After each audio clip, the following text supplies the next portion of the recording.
పూర్తి వివరాలకు చదవండి రేపటి అక్షర శిల్పం దినపత్రికలో. కేసీఆర్ గారి చుట్టూ కొన్ని దయ్యాలున్నాయి. వాళ్ళ వల్ల చాలా నష్టం జరుగుతున్నది.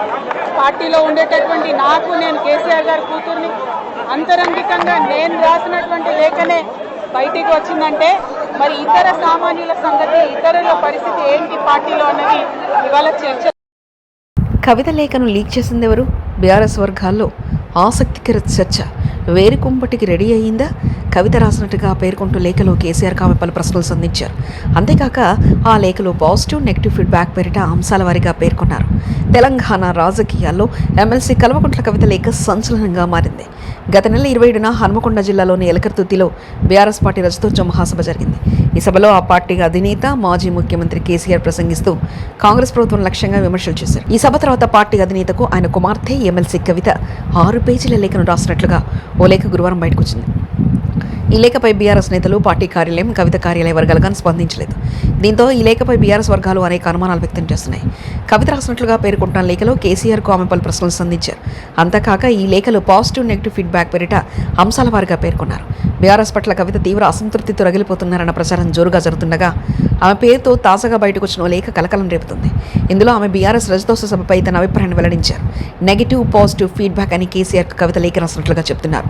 రజతోత్సవ సభలో కేసీఆర్ ప్రసంగంలోని ప్లస్ మైనస్లను లేఖ ద్వారా వివరించారు కవిత.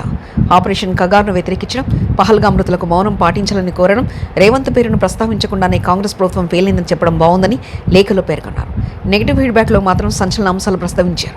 మొత్తం ప్రసంగంలో కేవలం 2 నిమిషాలు మాత్రమే బీజేపీని టార్గెట్ చేయడంతో భవిష్యత్తులో బీజేపీతో బీఆర్ఎస్ పొత్తు పెట్టుకుంటుందనే సందేశం వెళ్లేందుకు కారణమైందని పేర్కొన్నారు. తనను జైలు పాలు చేసిన బీజేపీని విమర్శించకపోవడం వ్యక్తిగతంగా తనను అసంతృప్తికి మిగిల్చిందని ప్రస్తావించారు. అలాగే బీసీలకు 42% రిజర్వేషన్ అంశాలను ప్రస్తావించకపోవడం, ఎస్సీ వర్గీకరణపై మాట్లాడకపోవడం పట్ల చాలామంది అసంతృప్తిగా ఉన్నారని చెప్పారు. అలాగే స్టేజ్పై బీఆర్ఎస్ ఆవిర్భావం నుంచి పార్టీలో ఉన్న నేతలను మాట్లాడించాల్సిందని తన అభిప్రాయాన్ని లేఖల ద్వారా వెల్లడించారు కవిత. అయితే ఈ లేఖ ఆమె రాసిందని అంటున్నా పలు అనుమానాలు వ్యక్తమవుతున్నాయి. ఆమెకు కేసీఆర్ వద్ద స్వేచ్ఛగా మాట్లాడే అవకాశం ఉంటుందని, అలాంటి లేఖ రూపంలో తన అభిప్రాయాన్ని వెల్లడించే అవకాశం లేదని కొట్టిపారుస్తున్నారు. అయితే కవిత జైలు నుంచి బయటకు వచ్చాక ఆమెను రాజకీయాలకు దూరంగా ఉండాలని కేటీఆర్ ఆదేశించారని తెలుస్తుంది. అన్నయ్య మాటకు విలువకుండా కవిత వ్యవహరిస్తుండటంతో కేసీఆర్ దగ్గరకు వెళ్లేందుకు కవితకు డోర్లు క్లోజ్ అయ్యాయని, ఈ కారణంగానే లేఖ ద్వారా తన అభిప్రాయాన్ని వెల్లడించారనే వాదనలు వినిపిస్తున్నాయి. ఆమె వేరు కుంపటికి రెడీ అయ్యే ఈ లేఖ రాసి ఉంటుందని అంటున్నారు. మరిన్ని కథనాల కోసం సబ్స్క్రైబ్ చేసుకోండి మీ అక్షర శిల్పం. పూర్తి వివరాలకు చదవండి రేపటి అక్షర శిల్పం దినపత్రికలో.